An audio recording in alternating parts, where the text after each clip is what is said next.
was at university. I was studying international business, and I was also in my spare time I was a DJ, and I was very kind of interested in what was going on in the world. In terms of, I didn't quite believe we were being told the truth by the media, so I was quite interested in not conspiracy theories, but just alternative views as what was going on. Particularly after September the 11th, I was very fascinated in what actually happened, and the government's and the media's response to that. So I suppose that kind of started me asking questions about the truth, what's going on and what is the truth.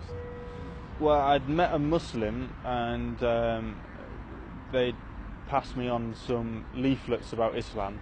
Reading them, it really left me with kind of no choice, really. It was, I couldn't deny it, that I believed it. And so one Saturday night, I basically had a conversation about death, and I always kind of had this feeling for some reason that I was going to die quite young.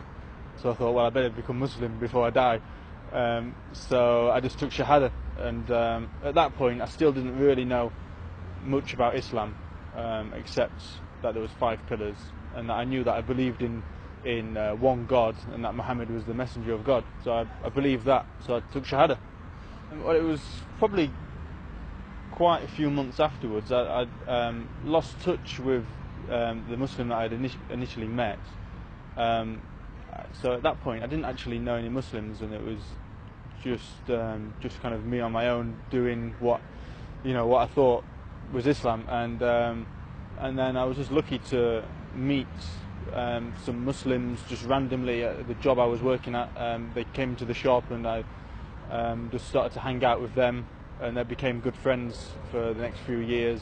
They were also new Muslims as well. So I was amazed, because I didn't know that there was any other people embraced Islam. So it was just a real blessing, and so obviously spending time with them, I learned a lot more about Islam. I remember one day with my mum saying to me, "Oh, would you like a ham sandwich?" And I was like, "Oh, well, I'm not really eating ham at the moment." And she was like, "Oh, why is that?" And I was like, "Oh, since I became Muslim." And he was like, "What was that?" And since I became Muslim. And she was like, "You're not a Muslim." And I just said, "Well, I believe in one God, and I believe Muhammad's the messenger of God, so I have to, therefore I am a Muslim." So she was just like a bit confused, like, "Oh." But I had it very easy compared to a lot of people whose family and friends disown them. I had it very easy. My parents were very liberal and laid back, and they've always been like that. Always kind of let me find my own way. So yeah, very lucky. Some Muslims might think that becoming Muslim is like the end goal, but really becoming Muslim is just the start. And when you pursue the path, everything changes in your life. And I think also it puts people off Islam, because they realise that things are going to change.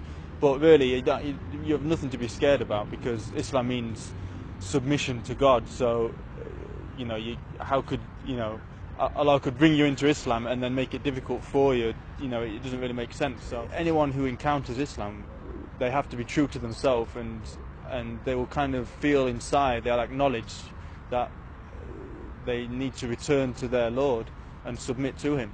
And so it's anyone really who's thinking about Islam, then I would say follow your heart, be sincere, and as long as you do that, then you have nothing to worry about. It will guide you to Islam.